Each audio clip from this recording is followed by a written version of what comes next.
Hello दोस्तों, स्वागत है आप सभी का एपेक्स पॉइंट में।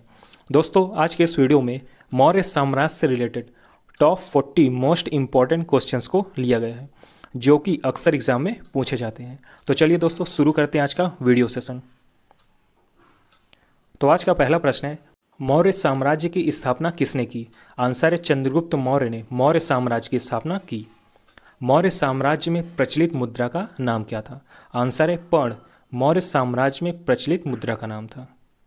अशोक का उत्तराधिकारी कौन था? आंसर है कुणाल। अशोक का उत्तराधिकारी था। मुद्रा राक्षस का लेखक कौन था? आंसर है विशाख दत्त। मुद्रा राक्षस का लेखक था। अगला प्रश्न है, वह व्यक्ति कौन है जिसका नाम देवान प्रियदर्शी भी था?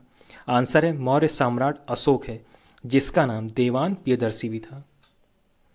कौटिल्य चाणक्य किसका प्रधानमंत्री था? आंसर है चंद्रगुप्त मौर्य का प्रधानमंत्री था कौटिल्य।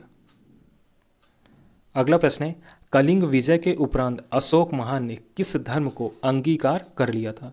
आंसर है बौद्ध धर्म को कलिंग विजय के उपरांत अशोक महान ने अपनाया था। अगला प्रश्न है, चंद्रगुप्त के शासन विस्तार में किसने मुख्य रूप से मदद की? आंसर है चाणक्य ने चंद्रगुप्त के शासन विस्तार में मुख्य रूप से मदद की थी। अगला प्रश्न है, सांची किस कला व मूर्ति कला का निरूपण करता है?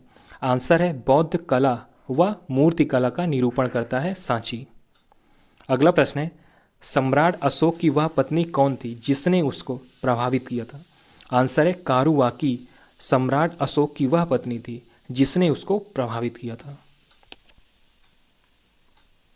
अगला प्रश्न है, अशोक ने अपने सभी अभिलेखों में एक रूपता से किस प्राकृत का प्रयोग किया है? आंसर है मगधी प्राकृत का प्रयोग अशोक ने अपने सभी अभिलेखों में एक रूपता से किया है। अगला प्रश्न है, बिंदुसार ने विद्रोहियों को कुचलने के लिए अशोक को कहाँ भेजा था? आंसर है तक्षशिला में बिंदुसार ने विद्रोहियों को कुचलने के लिए अशोक को भेजा था। अगला प्रश्न है, मेगस्थनीज ने भारतीय समाज को कितनी श्रेणियों में विभाजित किया? आंसर है 7 श्रेणियों में मेगस्थनीज ने भारतीय समाज को विभाजित किया। अगला प्रश्न है, कौटिल्य के अर्थशास्त्र में किस पहलू पर प्रकाश डाला गया? आंसर है राजनीति में प्रकाश डाला गया। अगला प्रश्न है, पाटलिपुत्र को किस शासक ने सर्वप्रथम अपनी राजधानी बनाई? आंसर है चंद्रगुप्त मौर्य ने पाटलिपुत्र को सर्वप्रथम अपनी राजधानी बनाई। अगला प्रश्न है, मौर्य पाटलिपुत्र में स्थित चंद्रगुप्त का महल मुख्यतः बना था? आंसर है लकड़ी का बना था मौर्य पाटलिपुत्र में स्थित चंद्रगुप्त का महल। अगला प्रश्न है, बराबर गया जिला की गुफाओं का उपयोग किसने आश्रय गृह के रूप में किया? आंसर है आजीविकों ने गया जिला की गुफाओं का उपयोग आश्रय गृह के रूप में किया था। अगला प्रश्न है, किस अभिलेख से यह साबित होता है कि चंद्रगुप्त का प्रभाव पश्चिम भारत तक फैला हुआ था? आंसर है रुद्र दमन का जूनागढ़ अभिलेख से यह साबित होता है कि चंद्रगुप्त का प्रभाव पश्चिम भारत तक फैला हुआ था। अगला प्रश्न है, केवल वह स्तंभ जिसमें अशोक ने स्वयं के मगध का सम्राट बताया, तो वो है भाव स्तंभ जिसमें अशोक ने स्वयं के मगध का सम्राट बताया है। अगला प्रश्न, अर्थशास्त्र का लेखक समकालीन था?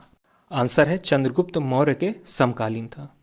अगला प्रश्न है, नंद वंश के पश्चात मगध पर किस राजवंश ने शासन किया? आंसर है मौर्य साम्राज्य ने नंद वंश के बाद मगध पर शासन किया। अगला प्रश्न है, मौर्य काल में शिक्षा का सर्वाधिक प्रसिद्ध केंद्र था? आंसर है तक्षशिला मौर्य काल में शिक्षा का सर्वाधिक प्रसिद्ध केंद्र था। अगला प्रश्न है, मेगस्थनीज की पुस्तक का नाम क्या था? आंसर है इंडिका मेगस्थनीज की पुस्तक का नाम था। अगला प्रश्न है, जिसके ग्रंथ में चंद्रगुप्त मौर्य का विशिष्ट रूप से वर्णन हुआ वह है, तो वह है विशाख दत्त। जिसके ग्रंथ में चंद्रगुप्त मौर्य का विशिष्ट रूप से वर्णन हुआ। अगला प्रश्न, वह स्रोत जिसमें पाटलिपुत्र के प्रशासन का वर्णन उपलब्ध है, तो वो है इंडिका जिसमें पाटलिपुत्र के प्रशासन का वर्णन उपलब्ध है। अगला प्रश्न है, अशोक के शिलालेखों में प्रयुक्त भाषा है, तो वह है प्राकृत जो कि अशोक के शिलालेखों में प्रयुक्त भाषा है। अगला प्रश्न है, प्रथम भारतीय साम्राज्य किसके द्वारा स्थापित किया गया? आंसर है चंद्रगुप्त मौर्य के द्वारा प्रथम भारतीय साम्राज्य स्थापित किया गया। अगला प्रश्न है, उत्तराखंड में अशोक का एक शिलालेख स्थित है, तो वह है कालसी में स्थित है, जो कि उत्तराखंड में है। सांची का स्तूप किसने बनवाया? आंसर है अशोक ने सांची का स्तूप बनवाया था। अगला प्रश्न है, अशोक के शिलालेख को पढ़ने वाला प्रथम अंग्रेज कौन था? आंसर है जेम्स प्रिंसेप अशोक के शिलालेख को पढ़ने वाला प्रथम अंग्रेज था। अगला प्रश्न है, प्राचीन भारत का वह प्रसिद्ध शासक जिसने अपने जीवन के अंतिम दिनों में जैन धर्म को अपनाया था, तो वो है चंद्रगुप्त मौर्य, जिसने अपने अंतिम दिनों में जैन धर्म को अपनाया था। अगला प्रश्न है, कलिंग युद्ध का विजय तथा क्षत्रियों का वर्णन अशोक के किस शिलालेख में है? आंसर है शिलालेख 13वें में कलिंग युद्ध का विजय तथा क्षत्रियों का वर्णन है। अगला प्रश्न है, प्रसिद्ध यूनानी राजदूत मेगास्थनीज भारत में किसके दरबार में आया था? तो आंसर है चंद्रगुप्त मौर्य के दरबार में आया था मेगास्थनीज। अगला प्रश्न है, चंद्रगुप्त मौर्य ने सेल्यूकस को कब पराजित किया? चंद्रगुप्त मौर्य ने सेल्यूकस को कब पराजित किया?